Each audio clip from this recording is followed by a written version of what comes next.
সালাতে দোয়া কবুল হয়। সালাতে দোয়া কবুলের 3 জায়গা। একটা হচ্ছে তাকবীরে তাহরিমার পরে আমরা সানা পড়ি না, আমরা তো একটা পড়ি। আল্লাহর হাবিব সুন্নাহ এবং নফল নামাজে আরো পড়তেন সানা, ওই দোয়া কবুল হয়। 2 নম্বর জায়গা সালাতে সেজদায় পড়ে দোয়া করলে কবুল হয়। আকরাবু মা ইয়াকুনুল আবদু মির রাব্বিহি ওয়া হুয়া সাজিদ ফাকসিরু ফিহি দুআ। বান্দা যখন সেজদায় লুটিয়ে পড়ে বান্দা আল্লাহর সবচেয়ে কাছে চলে যায়। তা কিন্তু বিশ্বনবী বলে সেজদাটা তোমার রবের কুদরতি পায়ের উপরে পড়েছে। সেজদায় পড়ে দোয়া করেন। সালাম ফিরানোর আগে বিশ্বনবী দোয়া করতেন, লা ইউসাল্লিমান্না আহাদুকুম হাত্তা ইয়াতাআওয়াযা মিন আরবা'a।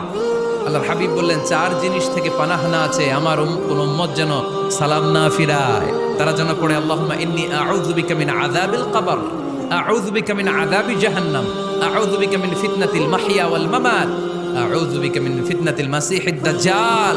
আল্লাহ কবরের আযাব থেকে বাঁচাও, আল্লাহ জাহান্নামের আগুন থেকে বাঁচাও, আল্লাহ জীবন মরণ